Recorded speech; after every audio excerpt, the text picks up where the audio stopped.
All right, good afternoon, everyone. Welcome. We're going to give a minute or two for folks to continue to roll in here. If you would like and would not mind, it'd be great if you could put into chat just a little bit about where you're coming from, whether that's the company that you're representing or the community that you're coming from. That'd be great.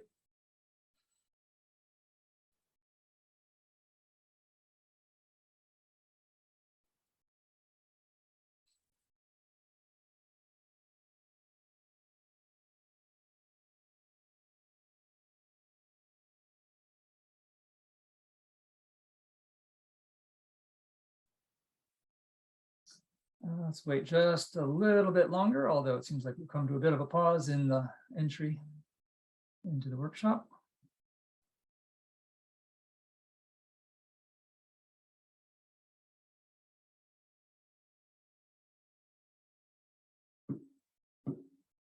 All right, why don't we get started? I don't see any more folks coming in. Welcome, everyone. Good afternoon. And my name is John Kanagy. Let me get a slide up here to share.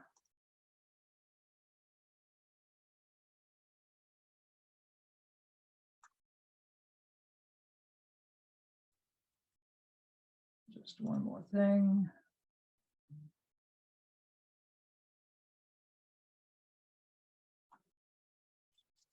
Get this back into full screen. Okay, somebody give me a thumbs up that you see my slides. All right, looking good. Great. Thank you everyone so much for joining us. This is landscape maintenance in the defensible space for landscape professionals. If we have some other folks that have joined us that are outside of, that are not landscape professionals, but rather homeowners, that's great too. Welcome, and I'm glad you're with us. I'll try to, and Jennifer, are you able to admit people too as they come into the waiting room? Okay, great, thanks so much. So again, my name is John Kanagy, and I'm joined here with by April Owens from the Habitat Corridor Project, and also Jennifer Roberts from UC Master Gardeners. Jen is helping us out with the logistics of this, and we'll be putting some links into chat as well. Jennifer, I'll also mention, has been doing a great job doing some landscape maintenance workshops for homeowners. And she has one coming up next month. And so I think April will, or here you can see a link to our website, sonomaresilientlandscapes.com, and you can get information there and registration information for joining that, for that as well. Thank you also to the Sonoma Resource Conservation District for their support of this workshop, which is part of their vegetation management program for the Upper Mark West community. And so I think we have some folks as well from the Upper Mark West Watershed or Fire Safe Council.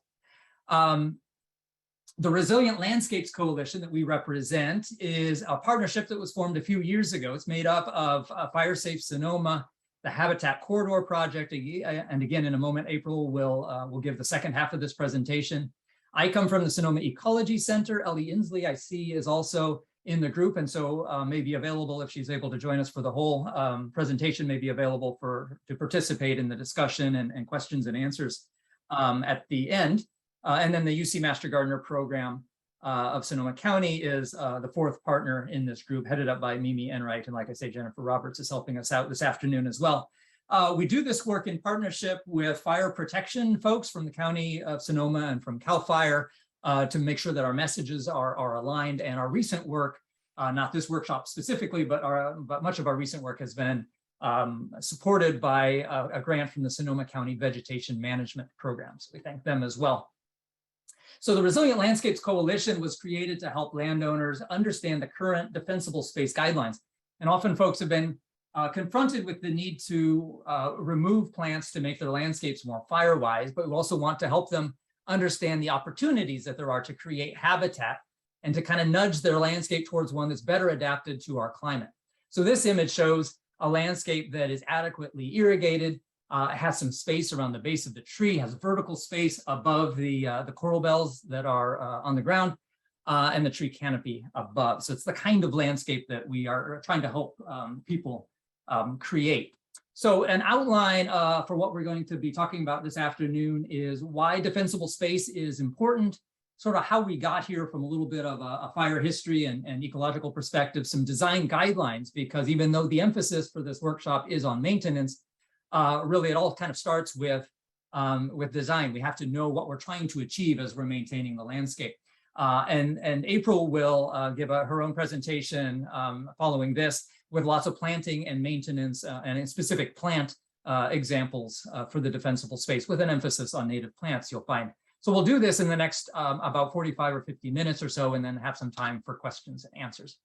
So real quickly, kind of how we got to where we are is a number of different factors that are kind of contributing to the situation we're in. We're moving as communities, we're moving more and more into wildland areas. So we're increasing this, what we call the wildland urban interface, or the WUI, where homes and structures are built right into the forests or adjacent to them. And then we also have this sort of historic element of having very successfully limited wildfires,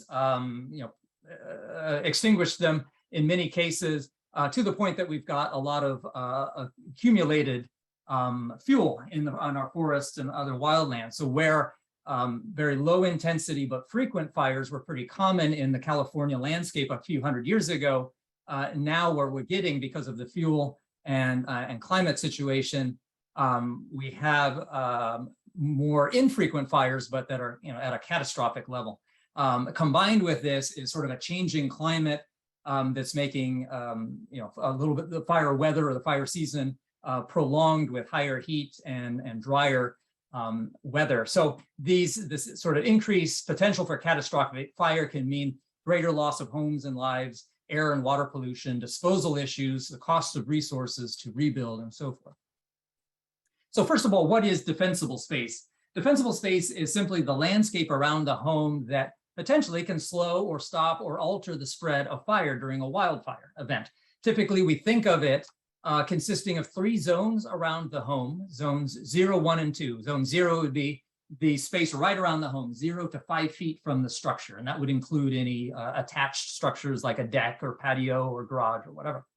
Zone 1 would be from 5 to 30 feet from the structure, and zone 2, 30 to 100 feet. If folks have larger properties and it goes beyond that, then one consider too management in surrounding wildlands. But the focus changes a little bit there, but there are also some similarities, and that's often been handled as a separate topic. Defensible space is also the subject of considerable research. So there are folks in the University of California system and other university systems, the insurance industry, the CAL FIRE and others that are doing research around defensible space decision-making. A lot of this information then is based on science. Some of it, though, is based more on observation and supposition. Defensible space also, the home garden does provide many critical ecosystems, and I'll get into that next. So some of the ecosystem services provided by home landscapes are clean water and air, enrichment, improvement of soils, shading and cooling homes, sequestration of carbon, where we're getting plants are pulling carbon out of the atmosphere as carbon dioxide and getting it to go into the soil where it can be stored and help solve some of our climate problems.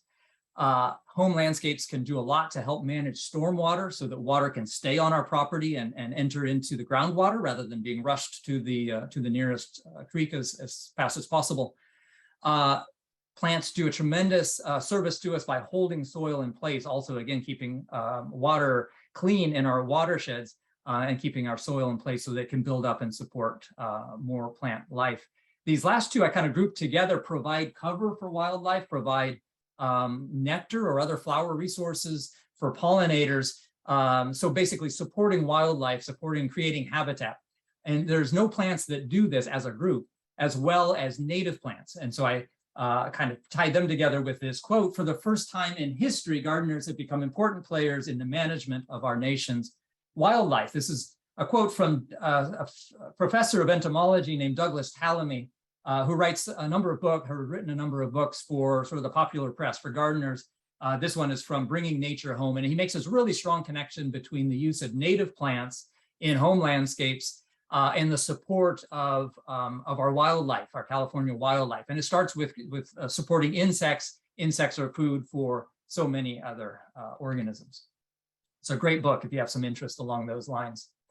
I'm going to very quickly touch on on how homes burn, and really jump to this top one, because it is, the majority of the cases are that structure fires are caused by embers during wildfire events. Embers are simply little bits of burning, flying vegetation that are floating around away from the fire front out in the wildlands, and they can float for half a mile or a mile or more, and that's how they can get into communities, even a little bit of well, at some distance from the actual edge of the wildlands. So that suggests that because these embers are sort of raining in a sense down on both the roof of the house, hitting the sides of the house, accumulating along the foundation of the home, and falling all over the landscape. We need to think about that as we are thinking about how to create and maintain defensible space. So imagine out in your landscapes, if you would, embers falling down on this landscape. They're falling on the roof, of course, and so very important, and the most important thing is to harden the home and to keep it clean. So part of maintenance is keeping the gutters clean on the roof, and all of the roof clean, and also along the edges of the foundation in that so-called zone 0, keep that scrupulously free of dead leaves and other debris, organic debris that could catch fire and allow that fire to start in on the siding of the house, for example. Think of it also, these embers landing in the landscape, and think about what is there enough dead material there that that can be ignited by an ember, and then is it going to move? Is it going to spread from plant to plant? How far can it go before it can be withheld by some break in the vegetation, whether it's a rock wall or a pathway or something like that? And think too, can it move up vertically into the canopy of the trees? So that's the kind of thinking that is appropriate when thinking about how to manage a landscape for defensible space. This in one single picture is going to really summarize these defensible space zones and help allow me to get into the maintenance question without spending too much time on design. So we'll go around the circle here. First of all, again, let's switch to a laser pointer here. The most important thing is to harden the home first. We won't spend much time on that because that's not really our area of expertise, but it is where the homeowner should first start and prioritize their actions.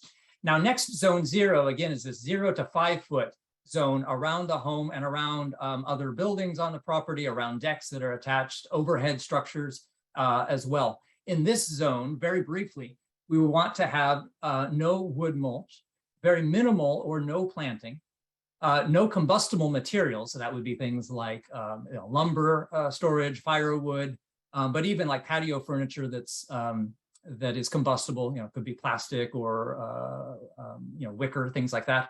And you wouldn't want your plastic garbage cans in that area as well, at least during fire season. Scrupulous maintenance. And you might be asking, so does everybody have to do this? Like no matter where they live? Well, not necessarily. You want to know like what regulations that you might need to adhere to.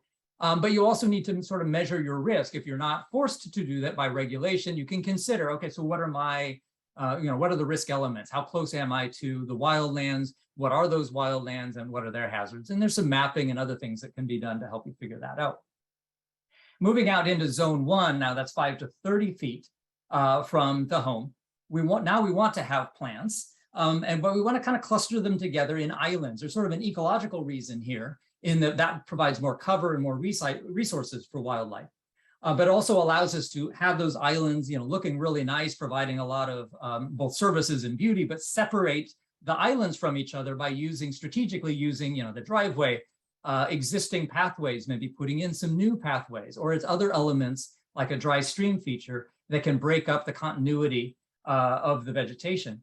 We want in this zone mostly lower herbaceous plants. It's fine to have some larger shrubs. Certainly it's fine to have trees, but we need to think about how they have spacing, and it's in particular vertical spacing under trees so that a low fire doesn't go up into the canopy of the tree. I'll spend some more time on horizontal and vertical spacing in just a moment. Also hydration anywhere where you have plants in a defensible space situation where fire is an issue. We need to have very good maintenance and hydration. The plants need to be kept healthy and have a sufficient moisture that they're not, tinder dry. Again, I'll repeat the case for natives. It's just been well shown that native plants are going to provide much more resources for wildlife than things like the Japanese maples and the crepe myrtles and so forth. So make a little pitch for natives. We'll mostly show those and talk about those. Out in zone 2 now, 30 to 100 feet, we want to have continued attention to spacing. Really, it's not dramatically different than zone 1, but we have a little bit more opportunity, it being farther from the home, a little bit more opportunity for some larger plants and larger plantings, and a little bit difference in how we handle mulch as well. Very important to continue good maintenance and hydration of plants. I won't really talk about each individual image at all, but here's some examples of zone 0 to 5 feet from structures where we are using more hardscape, moving the plants a little bit away from the foundation. So definitely a shift in what we have been doing in the United States, sort of traditionally. Out in zone 1, now we want these clusters of plants, islands of plants, but they're separated, whether it's by a walkway, a dry stream feature, rock walls can also be part of that separation. In zone 2, we have a little bit more opportunity to extend those, make those islands a little bit bigger, choose some somewhat larger plants, but we're still continuing to be careful that we don't have shrubs that are growing up into the canopy of trees and are going to just serve as a ladder fuel. So let's get into maintenance, and I like to think that maintenance really starts with plant selection, because if you put the right plant in the right place, it really impacts what you need to do.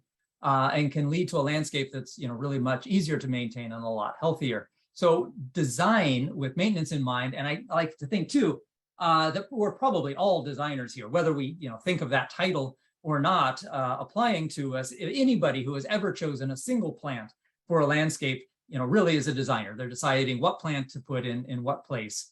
So think broadly when we think of design. And we want to think of how large the plant will grow. Will it thrive where it's going to be planted? Is it going to require more maintenance than it's going to be provided in the future? Is it invasive?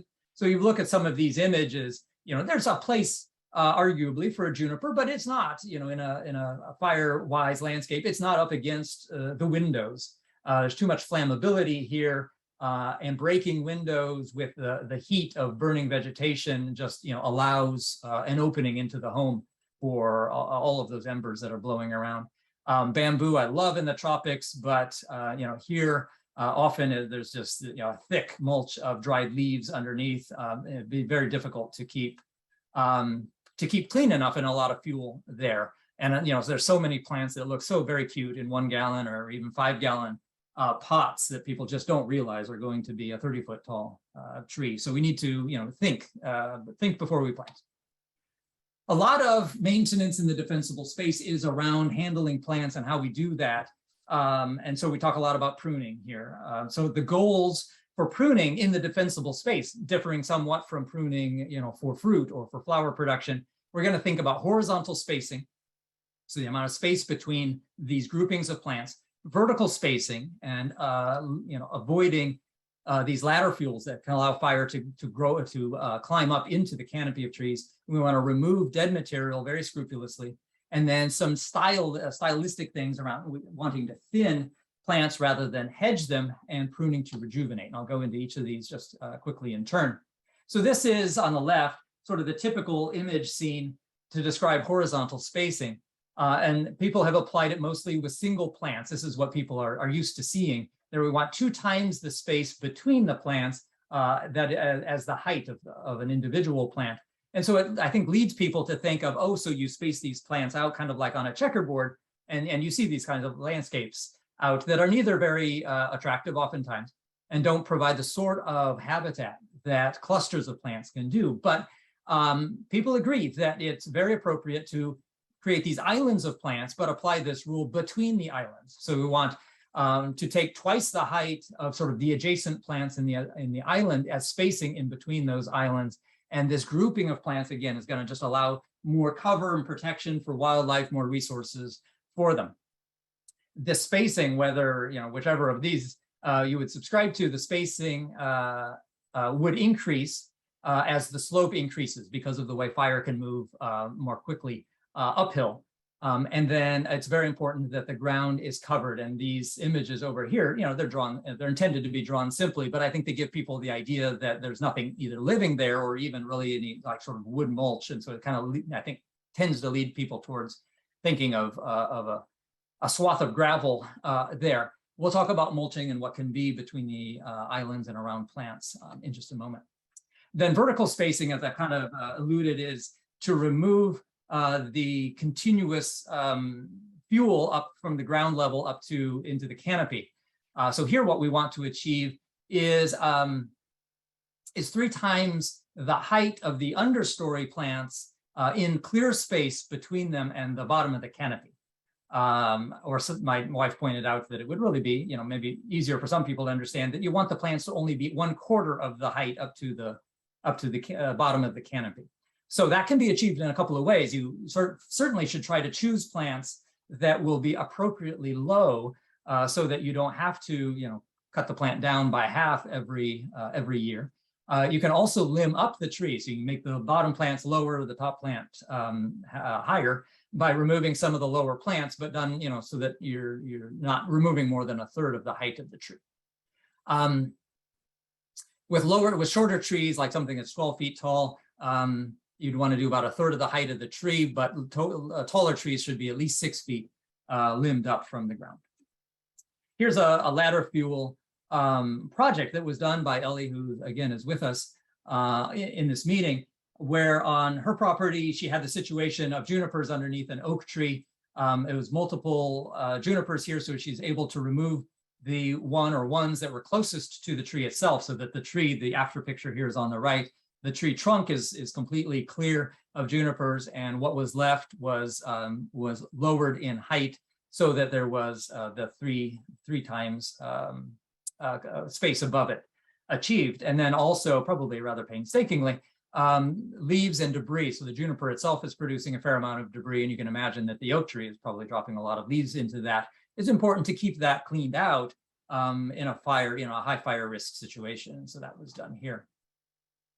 Of course, pruning should also remove dead plant parts. I don't think I need to spend much time on that, on this, as folks that are professionals in the landscape business are going to be very good at keeping dead wood out of trees and shrubs. I think these are all examples of sort of homeowner maintained situations. I will point out too here that this rickety fence in my neighborhood has wood mulch right up to the fence, and that would be another tip, is to keep mulch pulled back, a good foot or two from wooden fences or flammable fences, whether they're wood or not.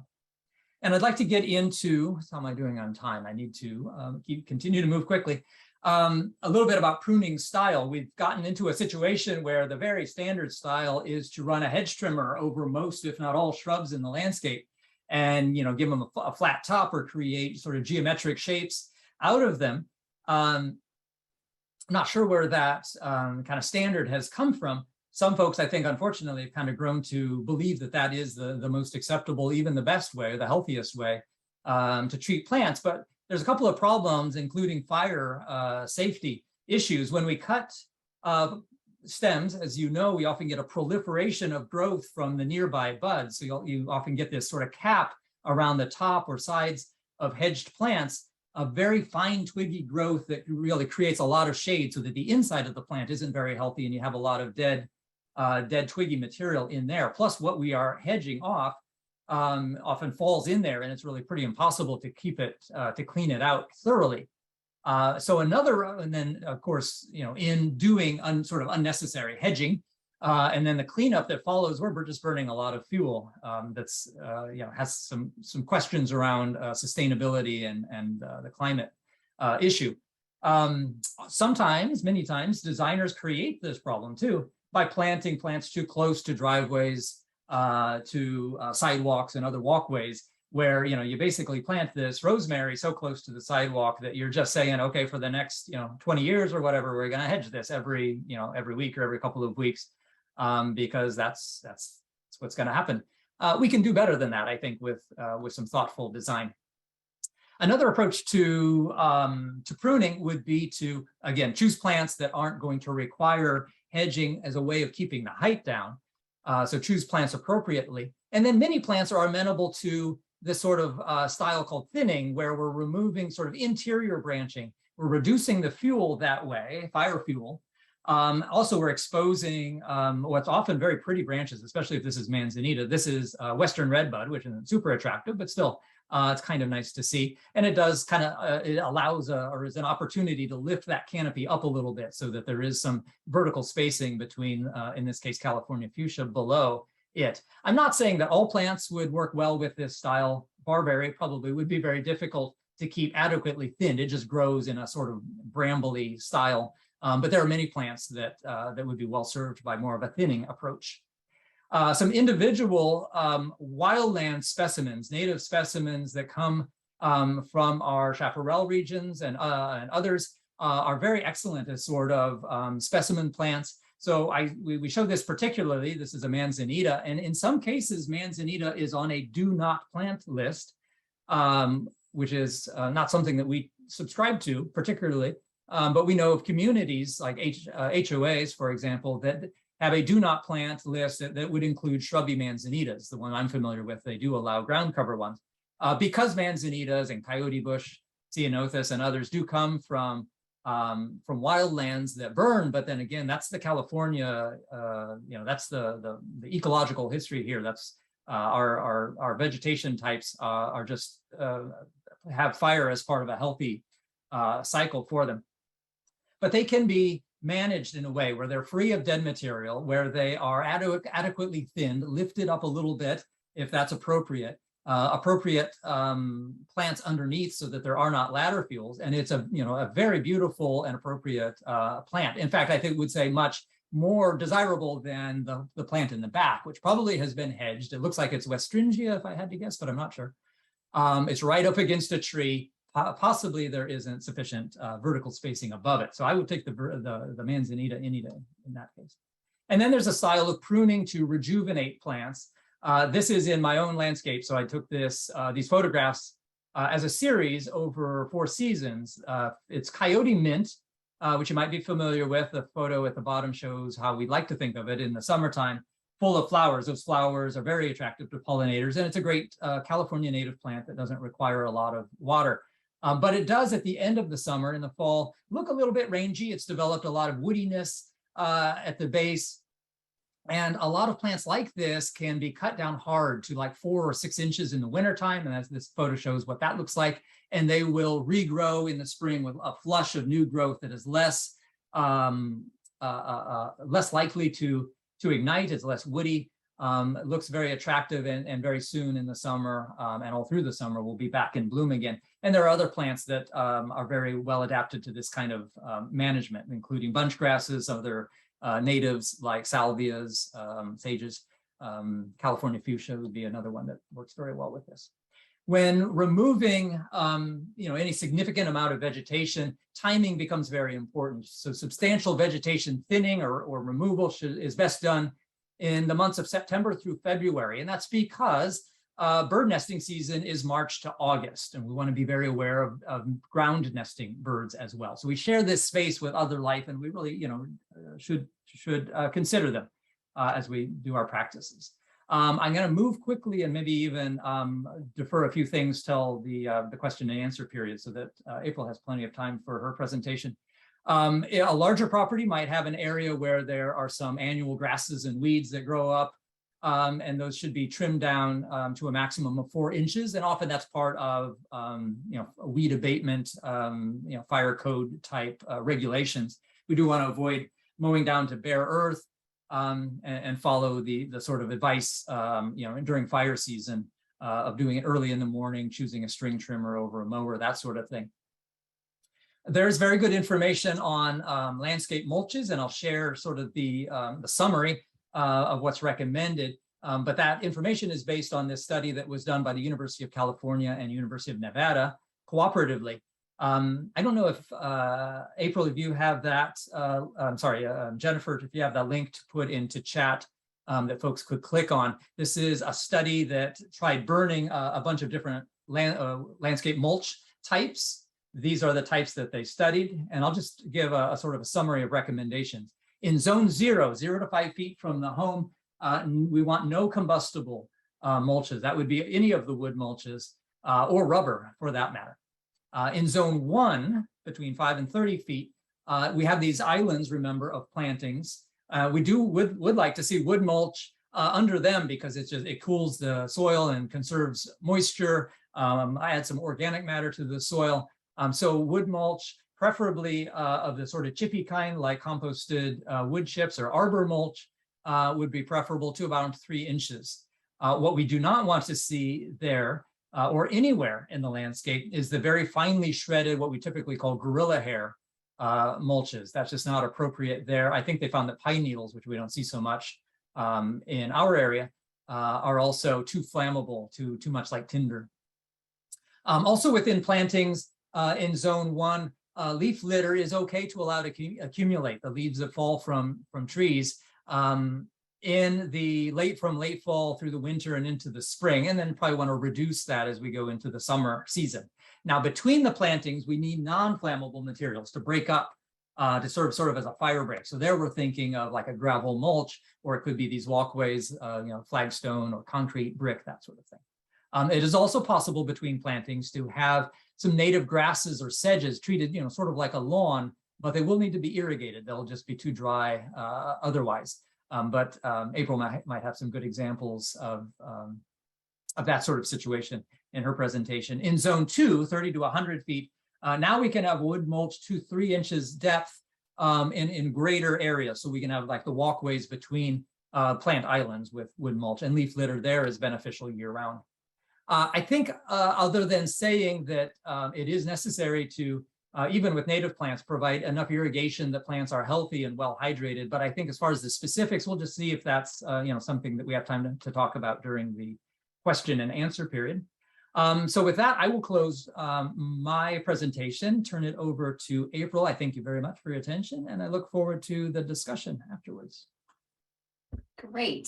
Thanks all of you for showing up. I hope you all put your names and where you're from and what you're interested in the chat. And I would definitely recommend putting some questions in the chat because we won't have a ton of time at the end for chat. And I'm going to share my screen. Just 1 second.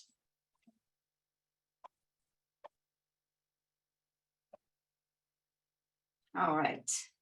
Let me know if that looks right. Good. Great. Let's see. So I'm April Owens, and I wear a few hats. I am the executive director of the Habitat Corridor Project.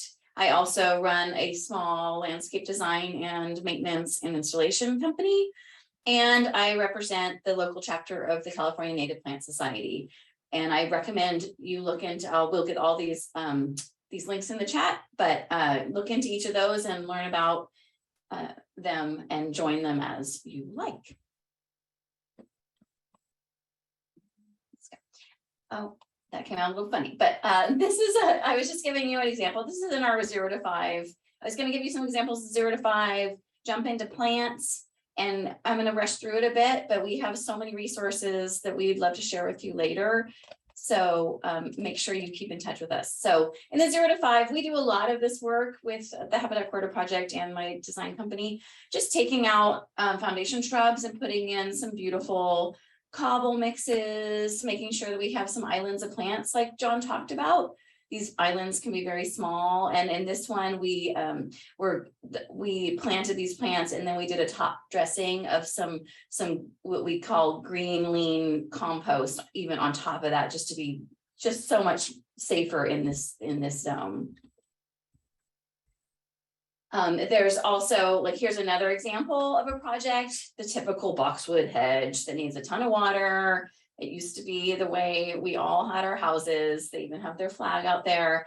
And we took that boxwood hedge out and put in this lovely little patio so that they could, like, why not use your front yard? So we put in this little patio, put in a bunch of habitat plants. And when I went back the next year, the clients were like, oh, it was so amazing. We have bumblebees, we have butterflies. It's so much more fun than just a place that we don't even hang out. We just have to mow. Another 0 to 5 example, just some really simple poured in place concrete pavers with there's a lot of alternative turfs you can use. So this is 0 to 5, 5 to 30. There's a lot of low water use turfs out there. They do take a pretty good amount of water to get established. This is a typical look of it like in the summer. So I just like to set people's expectations of you can turn off the water and not water it as much, but you got to remind your clients that it's going to look a little ratty. They might need to mow it down a bit. It's definitely not never mow it. So it doesn't take maintenance professionals out of the equation at all. But it's a lovely alternative for people that want to see green, but also it's okay if you can't water it in the summer, you can turn off your irrigation. It's going to come back as soon as the water comes back in the winter. This is also Trinity crushed rock over compacted base rock. So my company and the Habitat Corridor Project, we have a no landscape fabric policy. So we do not use landscape fabric in any of our projects. We use compacted base rock. We like to see it actually soaks water. It can soak water into the soil, but it doesn't leave a nasty problem for people 20 years from now. So 5 to 30 from the building. John already talked about a lot of this. I just wanted to give you guys some really good examples of things to share with your clients or do at your own home. This is a lovely way to do a pathway, breaking up these large islands. So you can think of these islands as these long islands as well as a shorter small island. So these are 2 long islands in the 5 to 30 with a just drain rock pathway with some fieldstone edging. So it doesn't have to be a very expensive solution. You can use a lot of materials that aren't a huge resource and cost to your clients. This, as you can see, this was in the Marquess Springs after the fires of 2017. So, and then this is the lovely, I'm going to start talking about some more plants. This is a plant that I use a lot. It's Eriogonum fasciculatum, the buckwheat. There's a couple of cultivars that are ground cover, and then there's the taller version on the left. So you see on the right, you see the ground cover version, and on the left, you see the taller version. It gets beautiful fall color and this rusty seed heads that feeds the birds. And then in the spring, it's a pollinator magnet. It's amazing. John talked about what to use between masses of plants in the 5 to 30. You're going to use gravel or crushed rock, maybe a mowed version of the no-mow fescue, some native fescues. There's pebble pavers, again with the drain rock. So there's a lot of options here. John alluded to water in the resilient landscape. Irrigation is a really big subject that we can get into in another talk. We recommend, obviously, as John said, you have to irrigate these plants now. And with climate change, we used to be able to just not water after 2 years, and that's just not a reality that I'm seeing in the gardens that we have created. So there's some options, but like John said, native plants are adapted to California's dry summer, and a lot of them can almost look dead and come back. But that is often a hard to sell with your clients in the professional world. So a lot of times we use a grid of drip. So you're irrigating. So when you're designing your garden, you want the plants to cover the ground. And so you're really not seeing any mulch in these islands. So the grid makes sure that the plant roots have plenty of water to grow into versus the typical drip where you have 2 little emitters coming to the base of the plant. And if you're going to do that, you need to make sure to move those emitters as the plant grows, because what you end up with, and I'm sure you all have seen this, is a plant that's just stymied by the little bit of water they get, and there's nowhere for them to go. So this is one recommended way of irrigating especially for y'all that are in the commercial world and you have to deal with large landscapes. There's some free plans at livinglearninglandscapes.com. You could just look at there's 8 different sets of plans, some with all natives, some with mostly natives. But what the resource there is around irrigation is there are professionally designed landscape irrigation plans that you can look at. I use, and it's not accepted, it's not, I don't know, it's breaking the rules a little bit, but we've been finding They're using a little circle of inline, 1/4 inch inline around the plant, especially for shrubs, like a little ways out, gives the water around the plant that they need for their roots, but maybe doesn't irrigate the whole landscape like this inline drip, where you're going to get some more weeds if you are irrigating even before the plants have covered the ground. Just a little bit of tips. That's all we can give you in this half hour. And then also water in the landscape is keeping water on site. So swales and rain gardens. So thinking about that with these, even with commercial landscapes, I don't see that enough, that there's plenty of opportunity, even in if your client is like, I have to have this lawn. There could be a lawn with a swale down the middle and the lawn runs through it, and you make it wide enough that your mower can go through, and you're still sinking water in the rainy season. So this was before and after, or before, mid, and after. Pollinators really like rock with a little bit of wetness, especially butterflies, to get minerals off of. So we oftentimes will do these little groupings of pebble for minerals, and then do planted grass in between it. We call it grassy swale. Then there's Hunter MP rotators.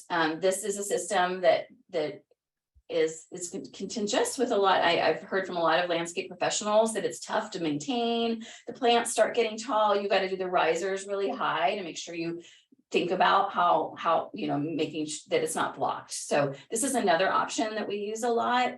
It's a low water use option. The state of California considers it the same water use as drip.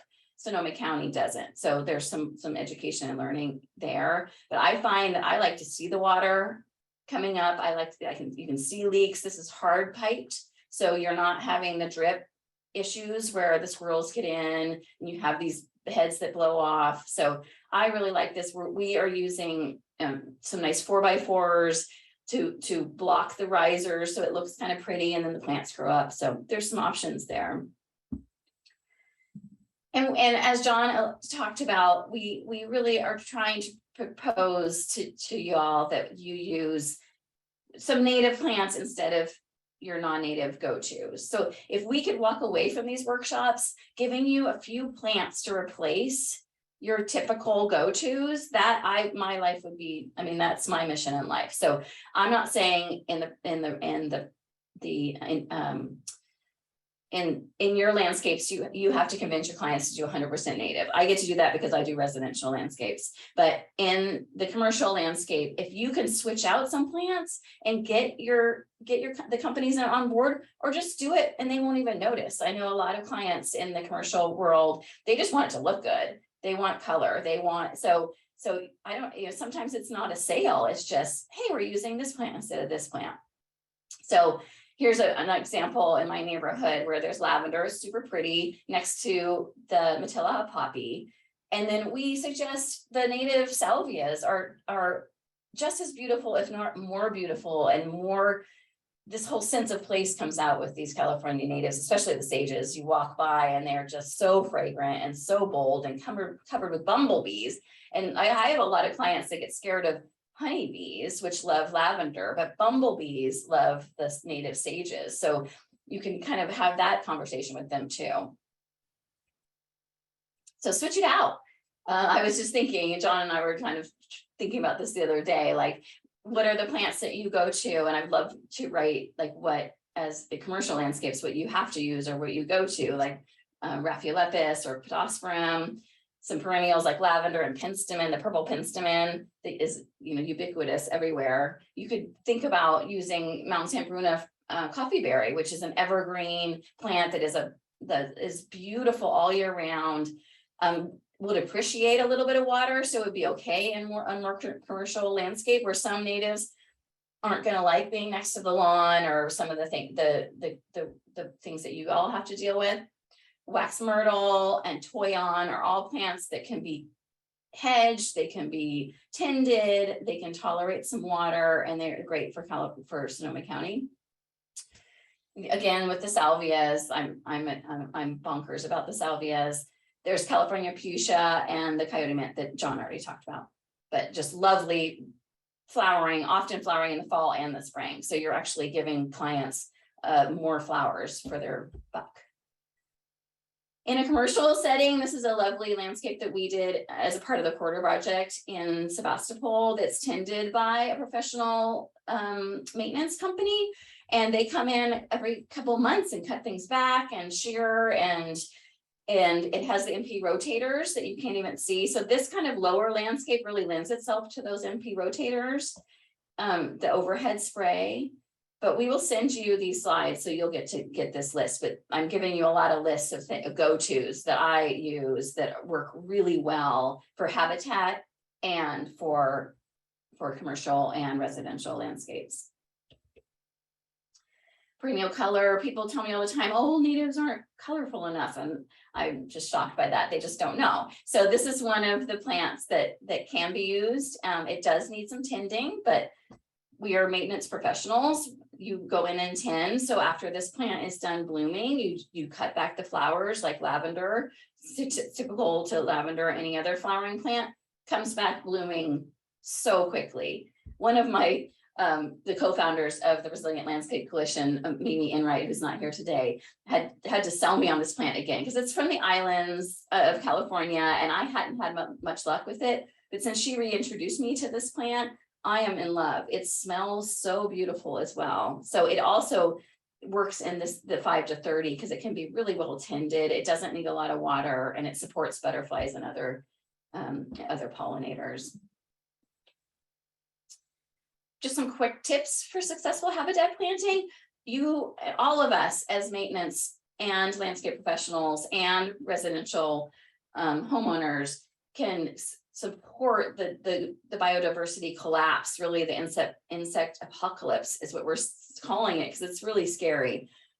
Using native plants with many types of flowers, large groupings, which is very satisfying to the eye. A bunch of mix of one of everything is just, it can be overwhelming. But if you think of large groupings like 5 to 9 plants of different plants that are native, you're going to have a beautiful, soothing landscape. It's not that hard to design a gorgeous landscape. This is woolly soundflower. We really love this plant. When it appreciates some irrigation. It looks like this all year round. If it gets some irrigation, if you're cutting off the irrigation in the summer, you're going to get a little brown, sad looking thing, but it comes back right away after the summer, after it starts getting water in the rainy season. So some native plants, you give them a little water, they look better. You cut off the water, they're going to survive, but you're just going to have to deal with the aesthetic of that kind of, I call it like the winter of California is August and September. This plant likes to be cut back as well. So looking at habitat value and thinking about plants. So like John said, the right plant, right choice, like right plant, right place. You really want to think about how big these plants get and how different cultivars of one plant can be completely different. You can have a buckwheat, like I said before, that's 4 feet tall, 5 feet tall. You can have a buckwheat that's a ground cover. You can have a California fuchsia that's a ground cover or a tall perennial. So you really need to understand your plants, but these plants fit into any landscape. So you just have to back up and think about what you've got, what you're needing, and then you can get all this habitat value in with these. The hummingbirds go crazy over the California fuchsia. And like I said, the buckwheats are just covered with bees and butterflies in the spring.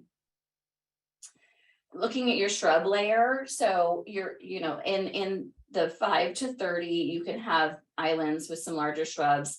In the 30 to 100, you can have larger islands. So I like to show this picture on the left of Ceanothus, Julia Phelps, Salvia bees bliss, and coyote brush. And I'm saying, don't do this next to your house. So this is a lesson.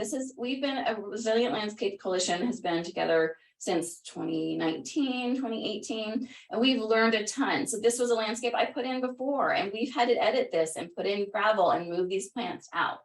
But it's still a beautiful combination. It just needs to be moved out away from your 0 to 5 landscape. So I just wanted to show people how beautiful these plants are. But and like John said, you can move them out and then you get to see them better out in the landscape. So it really, from the house, moving your plants out is wonderful because you get to see them. We just have to change that whole thought process around foundation plants. And I know it's hard. And we really lean on architects to design better foundations to their buildings as well. So all these plants, and then Manzanita, Archicephalus Howard McMinn, which is local to West Sonoma County, a beautiful plant that you can, like John showed, you can clean up. It's not very woody. It's very garden tolerant. It can, another plant that can tolerate landscape water, which some natives can't tolerate. Coffeeberry is a lovely native shrub. Instead of camellias and azaleas, you could lean on California currants that the hummingbirds love in the winter. They get bird food in the spring. Another plant that will dry out in the summer and be semi-deciduous and comes back the minute it gets some water. This one's a part shade to shade plant. We're getting there. So I like to leave you with a go-to plant grouping. I am a landscape designer. We tend to be boring and lean on plants that, you know, I've done hundreds of gardens. I lean on plants that I know work in many gardens, that can tolerate maintenance, that can delight the client, that don't look messy. So this is a list of plants that one of the combos that I use a lot in Sonoma County. Howard McMinn, Salvia clevelandii, an epilobium. I prefer the straight epilobium that's taller. And a swale. We use hummingbird sage a lot. There's some deer grass, you know, and adding a native grass. I just want to give a warning that native grasses do need more maintenance, like to be cut back in the winter if you're in a high fire severity zone or you're worried about these fire-wise landscaping ideas. But I just wanted to offer you up, you know, as landscape professionals, you could, like, this is a go-to, and just look these plants up, learn about them. So here's a bunch of websites. We just started up our social media presence as the Resilient Landscape Coalition. We have a new website coming online soon. Right now, it's SonomaResilientLandscapes.com. That will point you to our new website whenever it's launched. John is working really, really hard on that. We are on Instagram and Facebook. And our next workshop is November 11th with Jennifer Roberts, who's here with us, helping us. And that's about maintenance for residential, but it is applicable to all of you. And I know that we have a lot of residential people online here too. We are going to send out this video to all of the contacts that we reached out to for all the companies, hoping that the video there will be more uptake. It's wonderful of you all to join us this afternoon, but hopefully more of your companies can watch this and get some inspiration from it. I think that's all. We, Sonoma Ecology Center and Habitat Corridor Project both offer design services, or we can support you in any way you need. And please reach out with questions. We have a lot of resources that I wasn't able to talk about, so please reach out if you're inspired by this. We'd love to talk more. And that's it for me. Okay, great. Thank you so much, April. I'll give you a chance to catch your breath. And we've got about 6 minutes or so to open the group up to discussion. Any questions that you have? I guess this is a Zoom meeting format. If you could either raise your hand, either physically or under reactions, you'll see a raise hand button, and we can take some questions. Ellie, if you would like to join us, if you're still here, yeah. Please feel free to do so. Any questions or comments? I'd be happy to hear from you. I'll ask questions if you're not going to, but I'll take your questions as soon as you have them. Actually, let's go ahead to Ariane. Is that how it is? Yeah, hi. I have a question about the low-growing manzanitas that are often used in landscaping.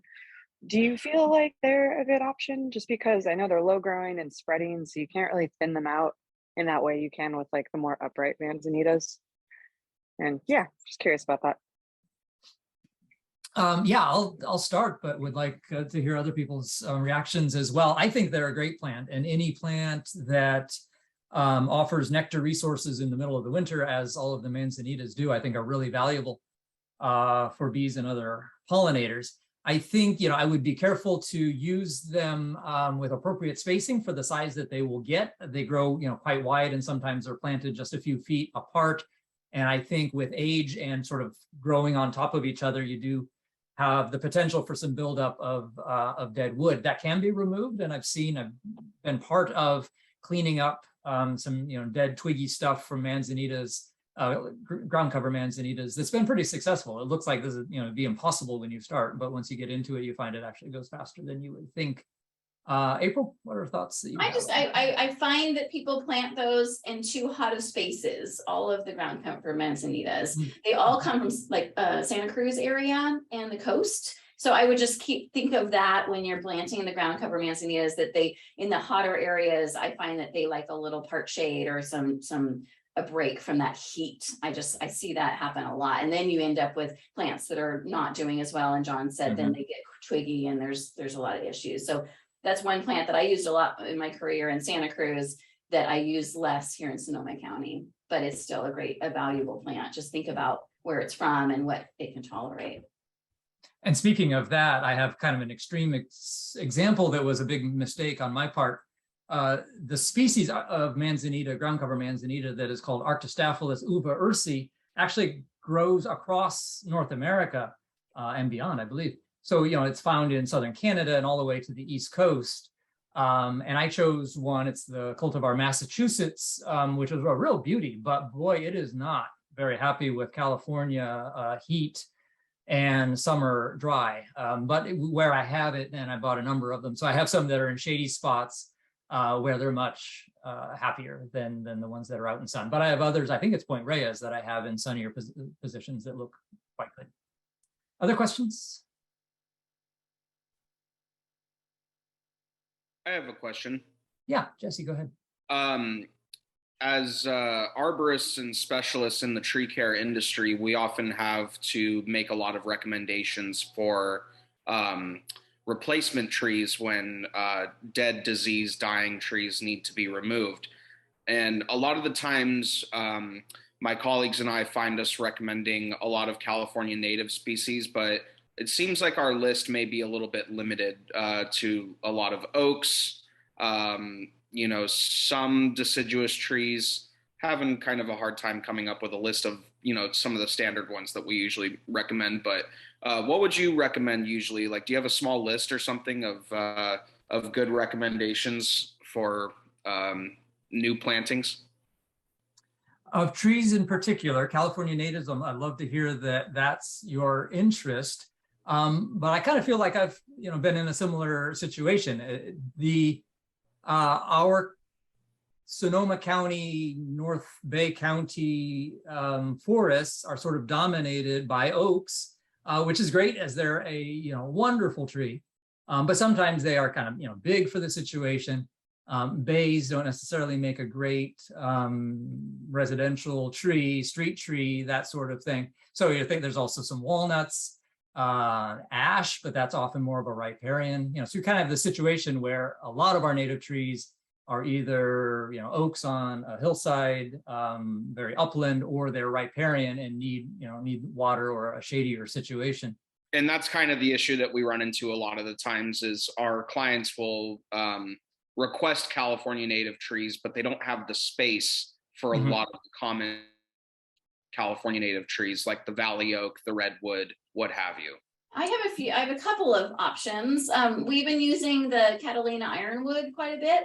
Okay. It's a lovely drought tolerant tree that we've been using instead of redwoods, because redwoods really aren't working anywhere.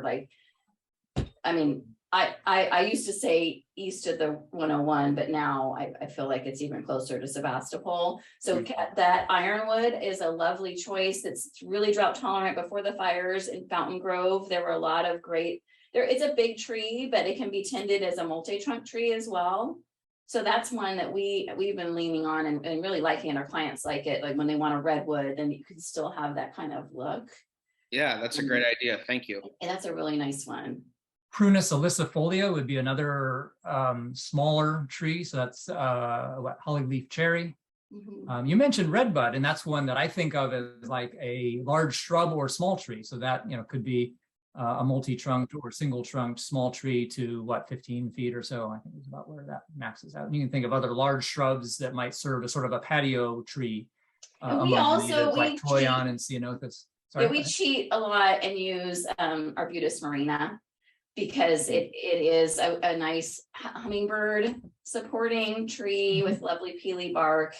So that isn't a California native, but it is a plant that does support habitat. So it's reaching our milestones, but also really clients are very satisfied with, and it's evergreen, and the hummingbirds just love it in the winter. So when they really don't have a lot to eat. So that's one plant that I use that isn't native, but is a crowd pleaser.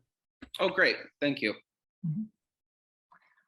We've arrived at the hour of 3:31. If there are any other final questions or comments, we can about them. Thank you so much for joining us. Yeah, thank you. And please a reach out with questions or comments about, improvements we could make, how to reach a bigger audience, that sort of thing. We'd love to hear it. Okay. Thank you all so much. Thanks, And take care. everybody.